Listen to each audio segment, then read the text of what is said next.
Stage 4 మోకాళ్ల అరుగుదలకి నొప్పి లేకుండా కీళ్ల మార్పిడి ఆపరేషన్ చేయబడును. Doctor Ramesh Gajula, endoscopic spine ortho surgeon and pain physician, పెనిషియా spine pain ortho and sleep center, Uppal, Hyderabad. ఆ చివరి మాటల్లో అన్న వదినే పిల్లలు జాగ్రత్త అని చెప్పి ఆయన రోధిస్తూ చెప్పినటువంటి విషయం ఆ వదినే ఉన్నారు. అమ్మ మీ పేరేంటి, అసలు ఏం జరిగింది, ఎట్లాంటి వాడు అసలు రాజు? రాజు మంచివాడు. అసలు ఆయన ఎవ్వలతోటి కూడా సరే లొల్లి పెట్టుకునే అన్నయ్య ప్రసక్తే లేదు. అందరితోటి మంచిగా కలిసిమెలిసి ఉండాలనేది ఆయనది. కాకపోతే ఏంటంటే ఆయన ఒకరు ఏదన్నా మాట అంటే పడే వ్యక్తిగానే కాదు. ఆయన తప్పు లేనిది ఆయన అనద్దు, తప్పుంటే నేను పడతా అనేటోడు, తప్పు లేకుండా నన్ను అనద్దు. ఆయనకి ఏంటి కోపం అంటే నిజం మాట్లాడాలి, అబద్ధం చెప్పుతే ఆయనకు నచ్చది. నువ్వు అన్నావు అని అంటే అది చెప్పాలి అంతే, అనలేదు అని తప్పించుకునేది. నేను ఎందుకు అన్నా ఈ మాట, నేను ఎందుకు అన్నా అని అనేది. ఆ రోజు గొడవ ఆయనకు చీర కొన్నదట, ఈ చీర కట్టుకొని నువ్వు మీ ఇంటికి అని చెప్పిండట. అంటే ఆమె ఉండన్నదట, నాకేమద్దు ఈ చీర, నేను కట్టుకోను, నాకు ఈ చీర వద్దు అన్న. నీ ఇష్టపూర్వకంగానే ఆ చీర కొనుక్కున్నావు, మళ్ళీ నువ్వే ఎందుకు వద్దు అంటున్నావు? ఆయన నాకు ఈ చీర వద్దురా అని ముఖం మీద పారేసిందా. ఎందుకు వద్దు అంటున్నావు అని, మరి రెండు కొట్టిండో కొట్టలేదో అది తెలియదు. ఆమె ఇక కథం చీర ముఖాన వాడేసి నువ్వు ఈ చీర పట్టుకొని ఊరేసుకోరా అని అన్నదట. అని కిందికి పోయింది. వాళ్ళ అమ్మ వచ్చిందట, అప్పటికే వచ్చింది, ఏం జరుగుతుందని చూసుకుంటున్నది కావచ్చు. వాళ్ళ అమ్మ వచ్చిన వాళ్ళ కథం పోయిందట.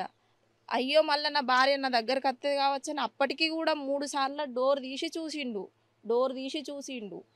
రాలేదు. అప్పటికి మానసికంగా బాగా గురైండు ఆయన. నేను మా ఊళ్ళకి చెప్పుతే ఏమంటారో, ఒక్కసారి వచ్చి ఇక్కడికి వాళ్ళు పరువు ఓడగొట్టుకుని పోయారు. మళ్ళీ అత్తే నేనేమని సమాధానం చెప్పాలి, వాళ్ళు ఇజ్జత్ తీసినట్టు అవుతుందని బాగా ఆలోచించిండు, డిప్రెషన్కు గురైండు. కథం అంత్యక్రియలు అయిపోయినాయి. ఇవాళకి 6 days. కనీసం బొంద మీద మట్టేయడానికి నువ్వు ఎందుకు రాలే? నువ్వు తప్పు చేయలే, తప్పు చేయని దాన్ని నువ్వు రావాలే, అత్తనే కదా నిన్ను కొడుదు. తన భర్త మృతి చెందినప్పుడు కూడా రాలేదా? భార్య రాలేదు, వాళ్ళ బంధువులు సైతం రాలేదు. ఒక అనాథ శవం లేక చెట్టు కింద వాడేసిరట ఉస్మానియా హాస్పిటల్లో. వాళ్ళ చెల్లె ఉన్న వాళ్ళ అన్నయ్య వచ్చిర్రు, మా తమ్ముడిని గిట్ల ఎందుకు వాడేసిర్రు అంటే, మేము పోమాటు దయ్యాలు తిరుగుతున్నాయి, మేము ఎందుకు పోతాం? మరి వాళ్ళ చిన్నమ్మాయి చచ్చిపోయినప్పుడు బాడీ పట్టుకొని ఆ హాస్పిటల్ మొత్తం తిరిగింది దానివి. ఇప్పుడు నీ భర్త దగ్గర నువ్వు ఎందుకు లేవు అంటే, భర్తనేమో అంత పరాయోడు, చిన్నమ్మేమో కావాల్సింది. మళ్ళీ వాళ్ళు వచ్చి గొడవ పెట్టి చేసినాక ఐసీయూలకు షిఫ్ట్ చేసిరట. మేము ఇక్కడ ఉంటే వాళ్ళు అసలు ఉన్నారా వీళ్ళు అన్నట్టుగా ఎక్కడనో మాకు కనబడకుండా వేరే కాడ కూర్చున్నాడు. అట్లా యాక్టింగ్ చేసింది. రాజు నువ్వు లేకుంటే నేను బతకలేను అని అన్నావు, ఆ ప్రేమ అంత ఏడపోయింది ఇప్పుడు కూడా రాలే. అంటే వీళ్ళు ఎన్ని సంవత్సరాలు ప్రేమించుకున్నారు, ఎప్పుడు వీళ్ళ వివాహం అయింది? ఎందుకంటే గతంలో పెద్దలు ఏమన్నా వద్దన్నారా ఈ పెళ్ళిని? ఆ తర్వాత పెద్దల్ని ఒప్పించుకొని దగ్గర చుట్టాలే అంటున్నారు.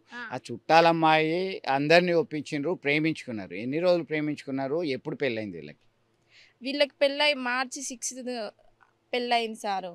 3 నెలలు అయింది. 3 నెలల్లో కూడా గొడవ పెట్టుకున్నారట. ఏదో కారణంగా గొడవ పెట్టుకున్నారు. ఈమె పోలీస్ స్టేషన్లో కూడా పోయి నాకు వద్దు విడాకులు ఇస్తానని ఫస్ట్ వాళ్ళే అన్నారట. సరే నీకు నేను ఇష్టం లేనప్పుడు సరే నేను కూడా విడాకులు ఇస్తాను అని అన్న వాళ్ళు అంటారట. అగో మొగోడే విడాకులు ఇస్తానంటాడు, నా చెల్లి ఎందుకు ఇయ్యేది? నా చెల్లెనికి అంతగానో టార్చర్ అంటే అమ్మాయి అంటేనే కదా ఇప్పుడు అబ్బాయి కొట్టేది, వేరే కారణంగా అయితే కొట్టాడు కదా. నా చెల్లె చూడు దెబ్బలు, మీ చెల్లెనైతే మీరు ఊకుందిరా. అరే మీ అమ్మాయి మాటలు అన్నది, అమ్మాయి మాటలు అంటేనే అబ్బాయి ఒక దెబ్బ ఎత్తాడు, అట్టి అయితే వేయడు కదా.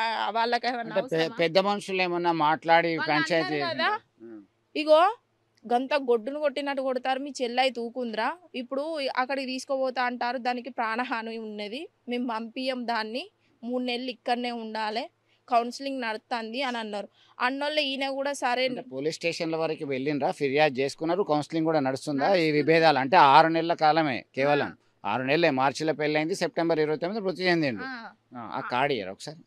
అప్పటికి వీళ్ళది గొడవ జరుగుతుంది. వాళ్ళు అన్నారట, అబ్బాయి నువ్వు ఇంకోసారి చేయకు వద్దు అని అంటే, అప్పటికి కూడా పాపం ఆయనే సరే నేను కొట్టినందుకు నాది కూడా తప్పైందని పోయి కాళ్ళ మీద కూడా పడ్డాడు, దాని కాళ్ళ మీద పడ్డాడు. అప్పుడు కూడా నీకు కొంచెం కూడా బాధ అనిపించలేదు సార్? అయ్యో నా భర్తకి ఇంతమంది ముంగట కాళ్ళ మీద పడ్డాడు, నేను ఎందుకు విలువ తీయాలి? మనకేదన్నా గొడవ ఉంటే మన నలుగురు మధ్యలో ఉండాలి కానీ నువ్వు ఎందుకు అందరి ముందటకి ఇట్లా సౌందర్య అని అంటే కూడా నువ్వు పడాలి. ఇంకా ఈయనే కాదు, ఇంటింటి రాజులంతా నా కాళ్ళ మీద పడాలని అన్నది. అది మాకు మంచిగా అనిపించలే. నా భర్త నేను ఇద్దరం కలిసి కిందికి వచ్చినాం. ఏమైంది వదిన ఎందుకు చింటూ నాకు మంచిగా అనిపించలే, నేను రూమ్ కాడికి వచ్చినా, నువ్వు రూమ్ కాడికి రానన్నది. అని అన్నోళ్ళే సరే వదిన నేను అత్తన్న మీరు రూమ్ కాడ ఉండిపోర్రే అని అన్నోళ్ళే మేము రూమ్ కాడ ఉన్నాం. దీనికి కారణం మొత్తం వాళ్ళ పిన్ని, వాళ్ళ అమ్మ, వాళ్ళ వీళ్ళే ముగ్గురు ఆయన కారణం, వేరే ఏమీ లేదు. ఊకే టార్చరు, మనిషిని హింసించుడు బాగా. అంటే ఇప్పుడు మీరు ఏం డిమాండ్ చేస్తున్నారమ్మా? ఆయన మృతికి ప్రధాన కారణం వాళ్ళ భార్యనే అంటున్నారు, ఆరోపిస్తున్నారు. గొడవలు అనేవి చాలా సహజము. పోలీస్ స్టేషన్కి వెళ్ళారు, కౌన్సిలింగ్ నడుస్తుంది. ఈయన పాల్పడడం అంటే ఆమెకు వాళ్ళ కుటుంబ సభ్యులే కారణం అంటారు. వాళ్ళే కారణం సార్, వేరే ఏమీ లేదు. ఆయనకు పైసలు లేవని కాదు, మేము ఏం పట్టించుకున్నాడు అన్నది కాదు.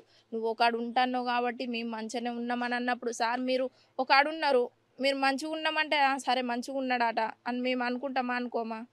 అయినా కూడా మేము మంచిగానే ఉన్నాం వదిన అంటే మేము అనుకున్నాం కదా మంచిగానే ఉంటారు, ఏ లొల్లు లేవు అని చెప్తాడు కదా. అయ్యో అందరం మంచిగానే ఉన్నామని మేము అనుకున్నాం, కానీ గింత ఘోరంగా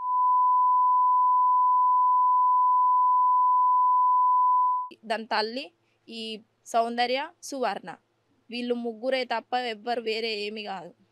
మరిన్ని వీడియోస్ కోసం ఛానల్ ని సబ్స్క్రైబ్ చేయండి, లేటెస్ట్ అప్డేట్స్ కోసం వాట్సాప్ ఛానల్ ని ఫాలో చేయండి అండ్ లింక్ డిస్క్రిప్షన్ లో ఉంది.